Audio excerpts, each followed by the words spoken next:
అసలు ఏం జరిగిందంటే అన్నా, కొద్దిసేపటి క్రితం ఏపీ క్యాబినెట్ మీటింగ్ నుంచి సడన్గా ఆయన బయటకు వచ్చేసారట.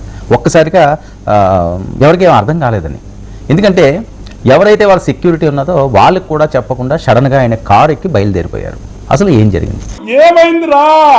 వెన్నునొప్పి తీవ్రంగా ఉండడంతో కేబినెట్ సమావేశం మధ్యలోనే ఆయన బయటకు వచ్చేశారు. ఇది అబద్ధం, ఇప్పుడు నిజం మాట్లాడుకుందామా? రాజ్యసభ అభ్యర్థులు ఎంపిక విషయంలో ఇది చర్చ జరుగుతుండగా ఆయన అర్ధాంతరంగా వెళ్ళిపోవడం తీవ్ర చర్చకు దారితీస్తుంది. నీకు అర్థమవుతుందా? A few moments later. ఉండవల్లిలోని ఏపీ సీఎం చంద్రబాబు నివాసంలో కూటమి నేతల సమావేశం కొనసాగుతోంది. A few minutes later. ఎక్కువ మీరందరూ కూడా రాజ్యసభ ఎవరికి ఇస్తారని ఆతృతతో ఉన్నారు. అయితే ఉన్న దాంట్లో ఒకటి మరి మా ఎన్డీఏ పార్ట్నర్స్ అయినటువంటి జనసేనకి కేటాయించడం జరిగింది. సాధించారా అన్న?